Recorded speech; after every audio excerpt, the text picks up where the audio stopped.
Vamos a orar por la enseñanza de hoy. Padre, queremos darte gracias porque tú eres bueno, maravilloso. Gracias por darnos hoy la oportunidad de poder estar reunidos en este lugar para adorarte, pero también para recibir tu palabra que tanto necesitamos. Que a través de ella tú sigas perfeccionando nuestras vidas, fortaleciendo nuestras familias. Danos revelación, sabiduría, en el nombre de Jesús. Amén. He titulado la enseñanza de hoy, Familias Sanas. Familias sanas, más iglesias fuertes. Si tenemos familias sanas, entonces tendremos una iglesia fuerte. Quiero recordarles la visión de esta iglesia. Así como Dios ha puesto una visión en el corazón de cada persona, también ha puesto una visión en cada iglesia. La visión de esta iglesia es que somos una iglesia que en Cristo restaura y fortalece integralmente toda la familia. La visión de esta iglesia es familia. La misión es para todas las iglesias discipular a cada creyente por medio de la palabra de Dios, de manera relacional, guiándolos a alcanzar su madurez en Cristo. Y nuestro ADN, así como hay los padres, pasan un ADN a sus hijos, en la parte biológica, también hay un ADN espiritual. Y el ADN espiritual de esta casa es amor, pasión, valor y lealtad.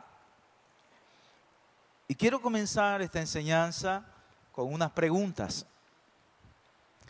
¿Por qué tantos niños que alguna vez pasaron por una iglesia cristiana ya no se congregan?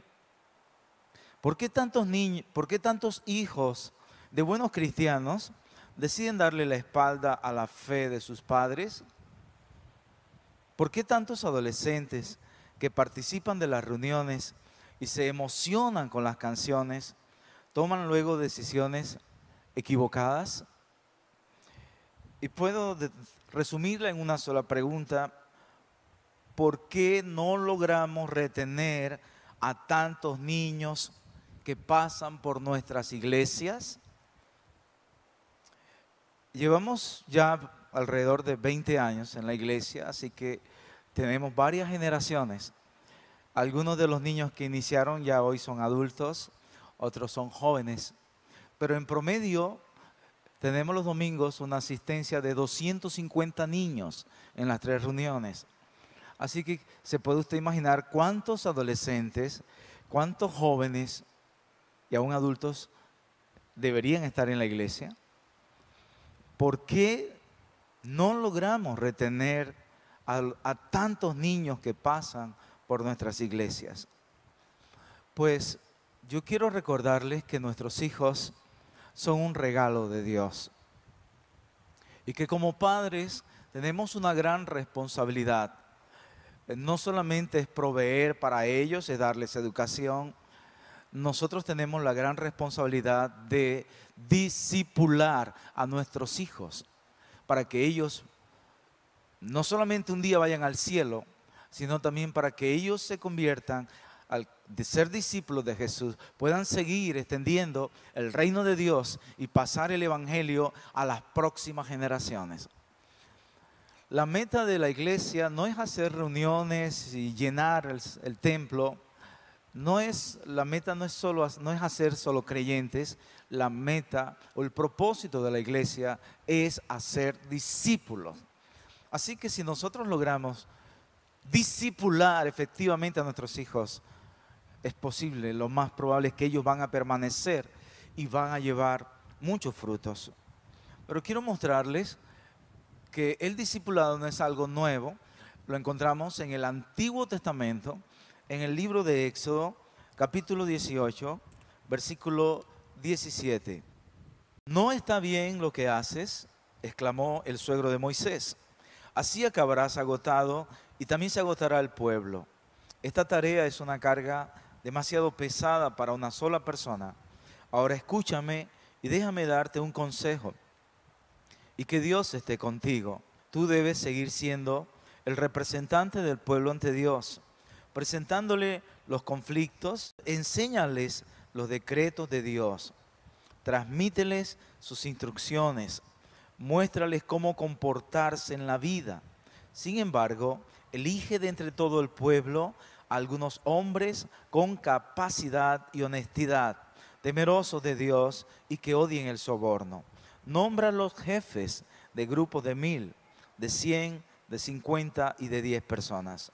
Ellos tendrán que estar siempre disponibles para resolver los conflictos sencillos que surgen entre el pueblo, pero los casos más graves te los traerán a ti. Deja que los jefes juzguen los asuntos de menor importancia. Ellos te ayudarán a llevar la carga para que la tarea te resulte más fácil. Si sigues este consejo y Dios así te lo ordena, serás capaz de soportar las presiones y la gente regresará a su casa en paz. Quiero pedirle el favor a que pasen acá al frente 10 personas, varones y mujeres. Rápidamente, pasen, quiero mostrar un grupo de 10 personas. Hacen un círculo.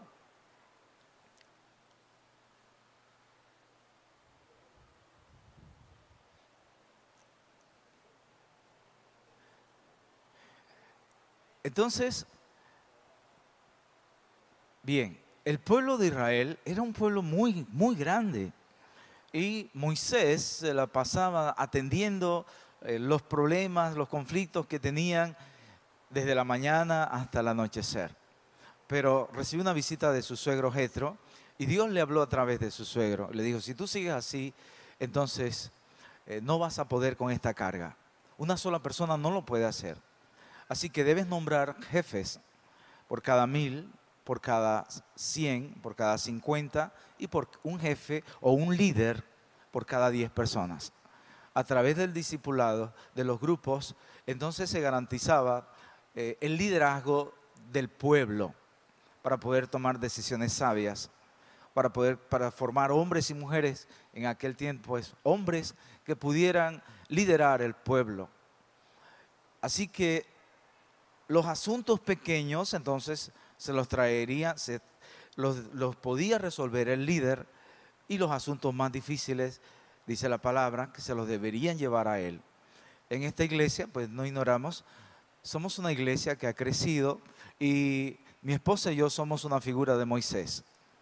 1000 personas, pero luego tenemos también pastores que están al frente de algunas redes. El pastor Carlos está apoyando la red de parejas, la pastora Marixa está al frente de la red de mujeres, así tenemos Eduardo Luis y Fari al frente de la red de jóvenes, Rodolfo y Ana al frente de la red de adolescentes, pero también tenemos líderes de grupos de discipulado, grupos de 10, de 12 personas. Ahora, es necesario, para poder atender a todo el pueblo, se necesitan grupos pequeños. Es posible que una persona que viene a la iglesia, si en algún momento deja de asistir, quizás ni siquiera yo la alcanzo a conocer, no me doy cuenta. Pero los líderes, si esa persona está en un grupo de discipulados, su líder y los hermanos que están en el grupo se van a dar cuenta. De esa manera vamos a poder atender a cada persona que llega a la iglesia. No importa cuánto pueda crecer la iglesia, pero si tenemos grupos de 10, entonces podremos discipularlos a todos. Ahora, en el Nuevo Testamento encontramos que el modelo del Señor Jesucristo, Él escogió a 12 discípulos. Lo seguían multitudes de personas, pero Él solo discipuló a 12 personas. Invirtió su vida en ellos durante 3 años y les enseñó los principios del reino de Dios. Y ellos tuvieron la responsabilidad de que el evangelio pudiera entonces pasar a las próximas generaciones.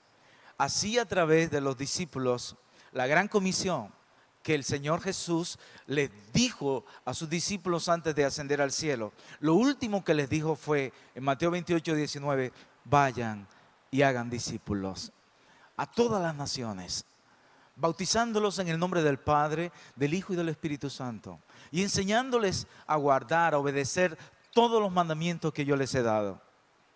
He aquí yo estaré con ustedes todos los días hasta el fin. Así que lo que nos garantiza que en este tiempo podamos formar hombres y mujeres que puedan transformar nuestra sociedad, es que podamos hacer verdaderos discípulos de Jesús que van a multiplicarse en otros discípulos. Pero la otra parte que quiero contarles es que en el pueblo de Israel Dios estableció que los padres debían discipular a sus hijos. Porque durante mucho tiempo hemos creído que la iglesia es la que debe discipular a nuestros hijos. Que la iglesia, que es en el templo donde se enseña la palabra de Dios. Y es un gran error. La palabra de Dios se enseña en los hogares. Somos los padres los responsables de enseñarle la palabra de Dios a nuestros hijos y de discipularlos. Se dice que nosotros, los padres, deberíamos ser los que ganemos a nuestros hijos para Cristo. Un niño a la edad de 3 o 4 años ya puede ser sensible para él entender el mensaje de la salvación. Si usted tiene niños pequeños, usted puede predicarles el mensaje de la salvación de una manera sencilla y a los 3 o 4 años el niño puede aceptar a Cristo en su corazón. Pero de ahí en adelante es importante que nosotros podamos enseñarles la palabra de Dios. Démosle un fuerte aplauso a este grupo de hermanos. Gracias, mis hermanos, pueden sentarse. Pero dice la palabra en el libro de Deuteronomio, capítulo 6, versículos 6 y 9. Debes comprometerte con todo tu ser a cumplir cada uno de estos mandatos que hoy te entrego. Repíteselos a tus hijos una y otra vez. Habla de ellos en tus conversaciones, cuando estés en tu casa y cuando vayas por el camino, cuando te acuestes y cuando te levantes. Átalos a tus manos y llévalos sobre la frente como un recordatorio. Escríbelos en los marcos de la entrada de tu casa y sobre las puertas de la ciudad. Criar los hijos, quizás alguno está pensando, bueno, pero yo no tengo hijos.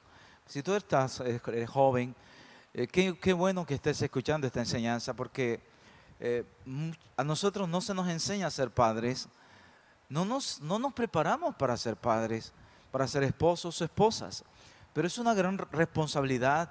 Nosotros debemos, yo creo que, y estoy seguro que ustedes aman a sus hijos, pero deben entender que no se trata solo de trabajar para proveer para ellos, de educarlos. Tenemos la gran responsabilidad de que nuestros hijos puedan llegar al cielo y de que podamos formar en nuestros hijos verdaderos discípulos de Jesús.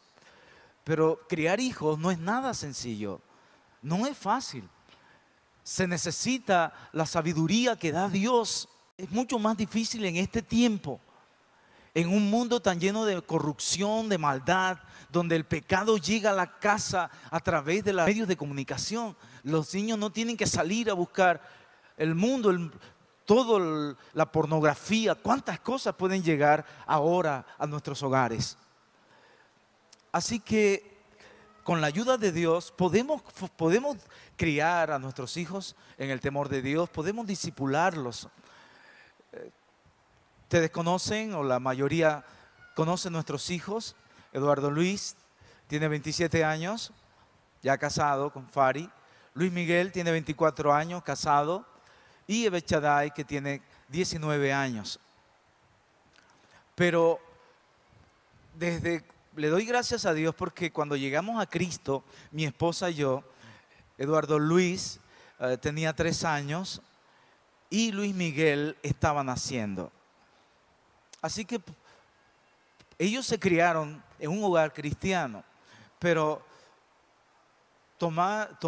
yo tomaba la iniciativa y ahora los papás, quiero recordarles que ustedes son los líderes de la familia. Ustedes son los sacerdotes. Porque hay muchos papás que dejan la responsabilidad o la formación espiritual de los hijos a la mamá. Si está papá, papá debe asumir ese liderazgo también para formar espiritualmente a sus hijos.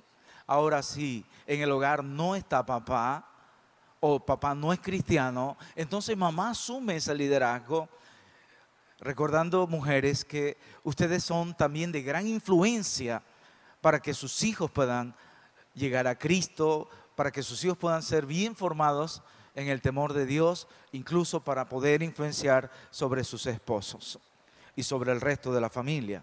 Así que yo me encargaba de levantarlos, darles un beso al despertarlos. Siervo de Dios, levántate, vamos para el colegio. Mientras se bañaban, preparando, una vez que estaba el desayuno, entonces en ese tiempo hacer un devocional.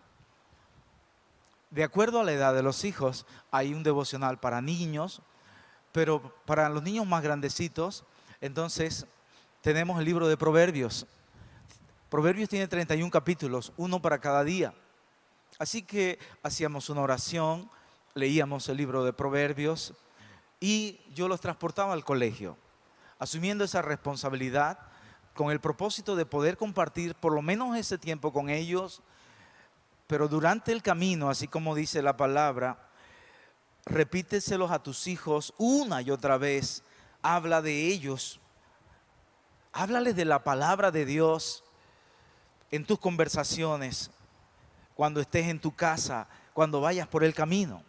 Muchas veces les compartía a mis hijos el mensaje que quería predicar el domingo para ver si ellos lo podían comprender, entonces el resto de la iglesia también. Algunas veces me tocó hacer 3 viajes porque estaban en horarios diferentes, pero no importaba porque quería compartir con ellos. Pero no solamente es enseñarle la palabra de Dios, es poder jugar con ellos, es dedicar tiempo con tus hijos, es revisar las tareas a tus hijos, es ayudarlos a formar de manera integral. Hoy tenemos unas dificultades y creo que a veces no asumimos ciertas responsabilidades, no porque somos malos padres, sino porque hay muchos padres ocupados. Y la familia debe ser nuestra prioridad. Pero obviamente que para poder enseñarles la palabra de Dios a nuestros hijos, primero debe fortalecerse el matrimonio. Para salvar la familia hay que salvar primero el matrimonio. Así que las parejas necesitan alcanzar una unidad, deben amarse, deben ponerse de acuerdo, dice la palabra, llegarán a ser uno solo. Deben ser un buen testimonio para sus hijos, porque lo peor de todo es que hay familias que vienen a la iglesia, pero los hijos ven que los padres son una cosa en el templo, pero en casa no son de buen testimonio. Los hijos aprenden más por nuestro ejemplo que por nuestras palabras.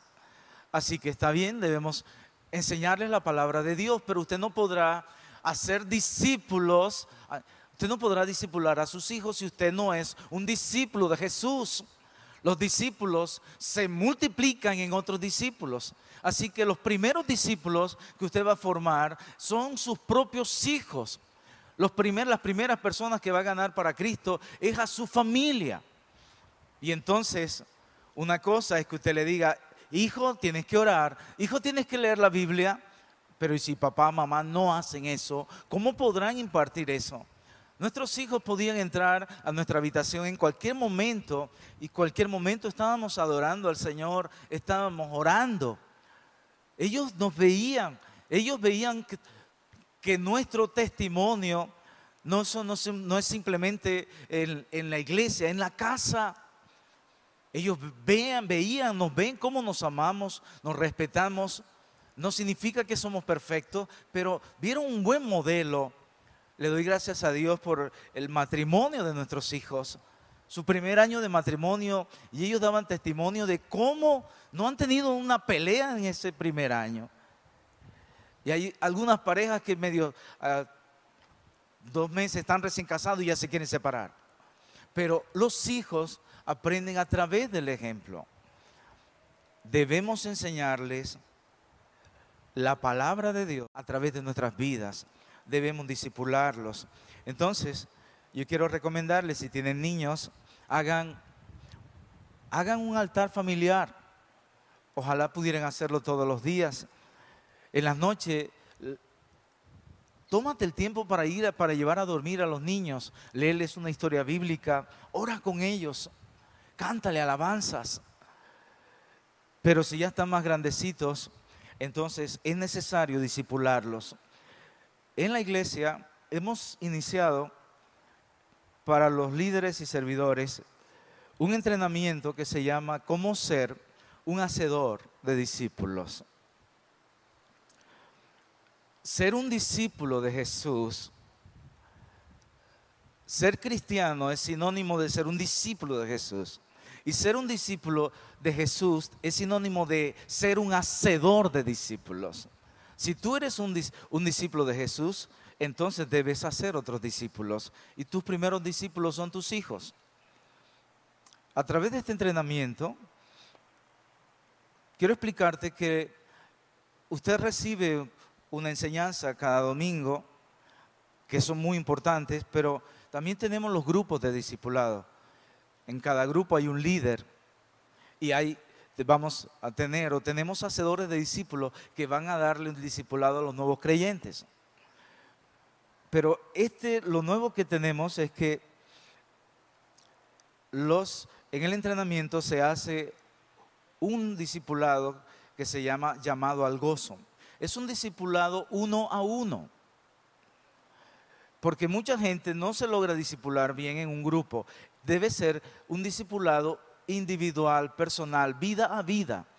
Hombres con hombres, mujeres con mujeres. Entonces, cada nuevo creyente que llegue a la iglesia, le vamos a poner un hacedor de discípulos para que él pueda discipularlo con este libro. Pero la experiencia es que también usted puede discipular a sus hijos con este libro. Un llamado al gozo. Es una experiencia maravillosa poder discipular a nuestros hijos. Hay 5 etapas en la maduración cognitiva descubierto por la neurociencia. Y la primera etapa se le llama la primera infancia. Durante esta etapa es la más importante de la vida. 0 a 5 años. Lo que suceda durante esta etapa, ya sea positivo o negativo, va a marcar la vida de esa persona. Lo va a marcar por el resto de su vida. Es la etapa donde ocurre el mayor desarrollo psicomotor. Pero la neurociencia ha descubierto que cuando los papás dedican tiempo con sus hijos, los hijos se les enriquece su vocabulario. Van a tener van a aprender mayor cantidad de palabras, van a ser más comunicativos. La figura de papá, cuán importante es papá. Pero lo que quiero aconsejarles a aquellos padres y madres que tienen niños en esta edad, es que por favor le dediquen el mayor tiempo posible a sus hijos.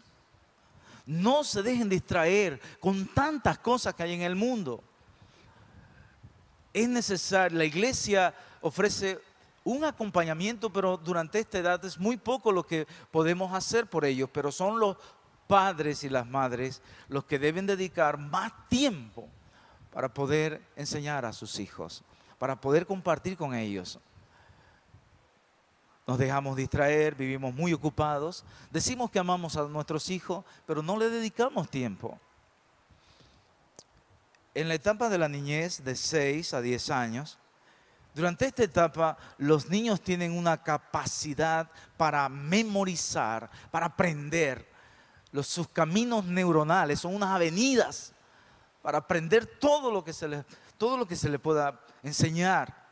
Así que tenemos que aprovechar esta etapa para que le enseñemos la palabra de Dios, para que podamos enseñarle. A veces creemos que ellos no van a entender. Sí pueden entender, así como a un niño se le enseña matemáticas, también se le puede enseñar la palabra de Dios, los fundamentos de la fe cristiana. Durante esta etapa vamos a ponerle mucho a que memorice la Biblia, muchos versículos, porque una persona que tiene 50 años, ya sus caminos neuronales se han cerrado en su mayoría y le cuesta memorizar, hasta se le olvidan muchas cosas. Pero un niño de 6 a 10 años memoriza mucho. La preadolescencia, 11 a 12 años, una etapa de transición entre la niñez y la adolescencia. Están ocurriendo algunos cambios hormonales. Ya en la adolescencia, entonces, todo ese flujo de hormonas que los lleva a tener grandes cambios físicos, pero también emocionales, son inestables emocionalmente. Los padres que tienen hijos adolescentes tienen que comprender. Ahora, lo ideal sería que si usted tiene niños de 0 a 5 años, estudie todo lo que hay con respecto a esta edad. Los que tienen hijos adolescentes, lean todo lo que tienen cómo se comportan los adolescentes. Así usted podrá quizás podrá comprenderlos mucho más. Pero los adolescentes están en una etapa de transición entre la niñez y la etapa de adultos. Pero la neurociencia demostró que el desarrollo del cerebro es hasta los 25 años. Bueno, eso lo descubrió la neurociencia, pero es obra del gran artista, nuestro Dios. Estableció que la edad adulta comienza después de los 25 años. Nosotros teníamos en la iglesia, en el grupo de jóvenes, teníamos jóvenes de 36 años, solo porque no se habían casado. Ahí estaban todavía con una mentalidad de adolescentes. Y así como un niño necesita crecer y madurar físicamente, emocionalmente, también necesita madurar espiritualmente. En la etapa de la juventud, donde ya toman sus decisiones más importantes en su vida, pero es hasta los 25 años. En la iglesia tenemos algunos jóvenes adultos, tienen más de 25 años. La familia y la iglesia. La familia y la iglesia necesitamos hacer una alianza estratégica, fortalecer, porque la responsabilidad de la formación espiritual de nuestros hijos no es de la iglesia, es de los padres. Nosotros apoyamos en un proceso. La familia es el núcleo central del diseño de Dios para el desarrollo sano del ser humano, incluso en la dimensión espiritual. No existe iglesia sin familias. Y si tenemos familias sanas, tendremos una iglesia fuerte que va a poder hacer un impacto en nuestra sociedad, porque podremos formar buenos ciudadanos, podremos formar buenos empleados, empresarios, y también buenos padres. Y obviamente que ellos también seguirán predicando el Evangelio de Cristo. Si nuestras familias no están intencionalmente comprometidas con el discipulado y los padres cómodamente descansamos en que alguien más les enseñe a orar y a leer la Biblia a nuestros hijos en el templo, lamentablemente criaremos nuevas generaciones débiles en la fe. ¿Usted se puede imaginar cómo va a ser el mundo dentro de 20 años? Ahora, si en este tiempo hay muchos cristianos que no son muy fuertes espiritualmente, que no están bien firmes, ¿se puede imaginar cómo van a ser los cristianos dentro de 20 años? De nosotros como padres necesitamos formar, discipular a nuestros hijos para garantizar que sean verdaderos discípulos de Jesús. Pero hoy tenemos, les decía, muchas distracciones. ¿Cómo es posible que tú le des el celular a tu hijo para que él se distraiga? Hoy los padres, entonces, en su comodidad, para que los niños no molesten, lo primero que hacemos es darle el celular para que jueguen y se distraigan. En lugar de darles, está demostrado, la pediatría dice que los niños no deben ver televisión hasta los 2 años. Si la televisión puede afectar el cerebro, traer problemas, ¿cuánto más un celular? Y una de las cosas que más adicción produce son los celulares. Si ya lo vemos con los padres, ahora un niño, usted se puede imaginar un niño ya a los 2 años ya manejan antes de los 2 años el celular. Estos niños yo no sé cómo van a andar por las calles dentro de los próximos años. Son adictos. Tenemos problemas con los adolescentes. No se duermen sino con el celular. Y entonces es a medianoche cuando están chateando con sus compañeros y sus amigos.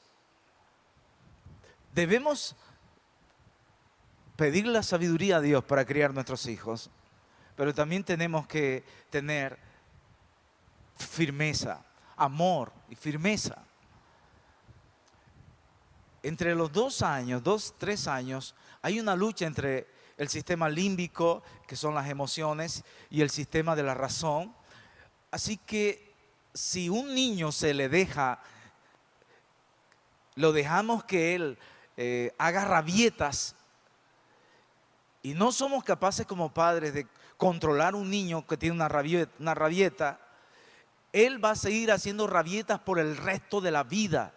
Va a ser un hombre, una mujer emocional, se deja llevar por las emociones. Nosotros debemos tener dominio propio, control de las emociones, inteligencia emocional. Así que un niño está llorando, está haciendo una rabieta, toma el celular, mijo, qué lindo. ¿Por qué no le das un par de pencazos? Sí, el amor es disciplina. Si no, pregúntale a mis hijos cuántos correazos llevaron también. Hoy tenemos muchos padres cristianos que son unos alcahuetas. Perdóname que se lo diga. Pero no puede ser que tú permitas que tu hijo adolescente llegue borracho a las 2 de la mañana. O que tu hija esté tomando anticonceptivos. ¿Sabes que anda en fornicación? ¿Qué es eso? Cuando nosotros deberíamos decirle a nuestros hijos, hijo, tú sabes cuánto te amo. Somos un hogar, tenemos un hogar cristiano. Algunos tienen un grupo de oración, discípulos. ¿Qué testimonio le estamos dando a nuestros vecinos? Igual es para Dios. Pero ahora, imagínese papá, que el sábado llegó borracho después de la guacherna, enmaicenao. ¿Con qué autoridad le va a decir a los hijos que no lleguen tarde a casa o que no lleguen borrachos?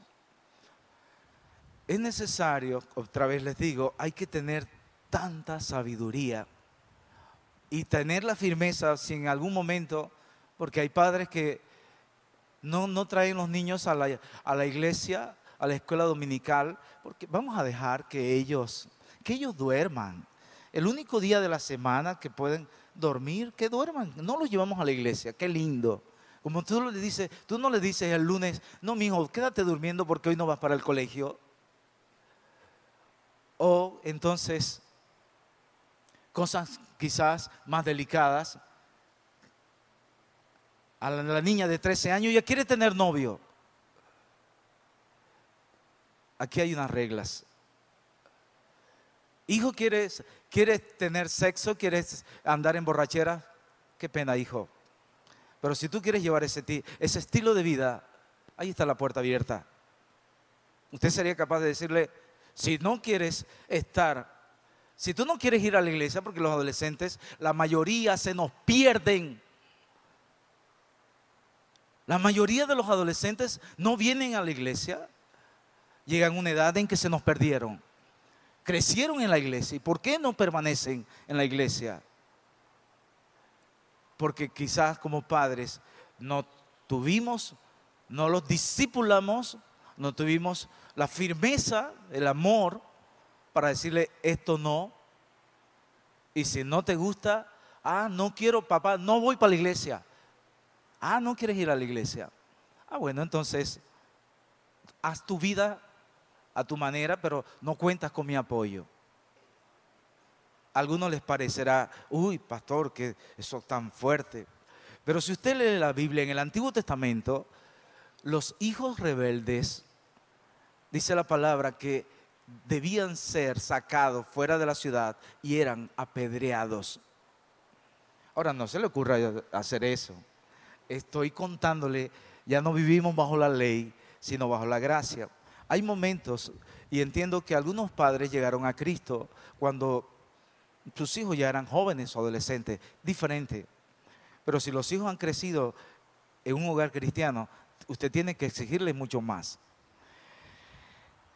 Pues les decía que la gran meta, nosotros queremos tener hijos que puedan ser maduros espiritualmente. La gran meta es la madurez en Cristo. Y dice la palabra en el libro de Efesios, capítulo 4, versículo 13. Ese proceso continuará hasta que todos alcancemos tal unidad en nuestra fe y conocimiento del Hijo de Dios, que seamos maduros en el Señor. Que seamos maduros en el Señor.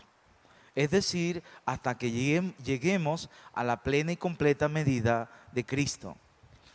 El pastor Rick Warren, del libro Una vida con propósito, y Lucas Ley, que es uno de los pastores que más conoce acerca de adolescentes y jóvenes, definen la madurez en Cristo basados en el gran mandamiento que es Mateo 22:37. Ama al Señor tu Dios con todo tu corazón, con toda tu alma y con toda tu mente. Este es el primer mandamiento y el más importante. Hay un segundo mandamiento que es igualmente importante. Ama a tu prójimo como a ti mismo. Y basados en la gran comisión, Mateo 28:19, por lo tanto, vayan y hagan discípulos de todas las naciones, bautizándolos en el nombre del Padre y del Hijo y del Espíritu Santo. Enseñen a los nuevos discípulos a obedecer todos los mandatos que les he dado. Y tengan por seguro esto, que estoy con ustedes siempre, hasta el fin de los tiempos. Entonces, podemos definir que un niño, un adolescente, un joven, o usted, papá o mamá, un adulto, es maduro espiritualmente cuando primero tiene una vida de adoración. Amarás al Señor tu Dios con todo lo que eres. 2, el segundo propósito es servicio. Amarás a tu prójimo como a ti mismo. Tú demuestras el amor a tu prójimo a través del servicio. No necesariamente en el templo, en cualquier lugar donde haya una necesidad, hay una oportunidad para servir. Y 3, evangelismo. Vayan y hagan discípulos. Una persona que ha alcanzado madurez en Cristo da testimonio de Cristo, evangeliza de manera natural a través de su estilo de vida. Y 4, discipulado, enseñándoles a obedecer. Así que nadie que carezca de estas cualidades está completo todavía. Podemos decir entonces que alguien es maduro espiritualmente cuando vive en actitud de adoración, cuando sirve a sus semejantes, cuando evangeliza naturalmente y sigue creciendo en obediencia mientras ayuda a otros a crecer en ella también, ya que los verdaderos discípulos hacen discípulos. ¿Cuántos dicen amén? Un verdadero discípulo hace otros discípulos. Así que la meta del cristiano no es llegar a ser pastor o predicador. La meta es que tú puedas llegar a ser como Cristo. y que se va a ver reflejado en una vida de adoración, servicio a Dios, evangelismo y discipulado. Si tú tienes un hijo, ahora es un adolescente, debemos llevarlo a que él pueda también ser de buen testimonio, que adore a Dios, que sirva a Dios.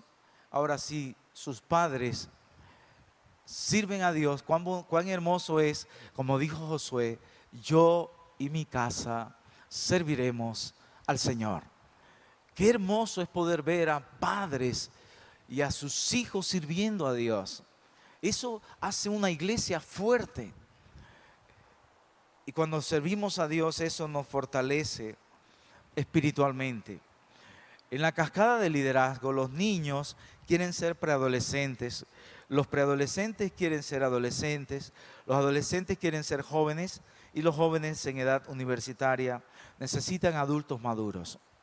Así que en el liderazgo generacional necesitamos adultos que puedan discipular a nuestros jóvenes y que nuestros jóvenes puedan discipular a nuestros adolescentes, que los adolescentes puedan discipular a los preadolescentes y que los preadolescentes puedan servir a los niños. Ya en la iglesia, le damos gracias a Dios, tenemos niños sirviendo en la escuela dominical, apoyando a los otros niños. Niños apoyando en la primera infancia. Tenemos familias ya que todos están, como se dice, involucrados en el servicio a Dios. Todos están sirviendo. Y también anhelamos que al frente de cada ministerio pueda estar, por eso tenemos, quizás como pocas iglesias, matrimonios que modelan un liderazgo generacional. No significa que si tú no tienes a tu pareja no podrías servir, sí, pero anhelamos que parejas puedan estar al frente de los ministerios. Así que no te olvides entonces del altar familiar y el devocional, el discipulado de tus hijos, para que podamos tener una generación que pueda traer una transformación a nuestra sociedad y que pueda extender el reino de Dios y seguir haciendo discípulos por las próximas generaciones. Amén.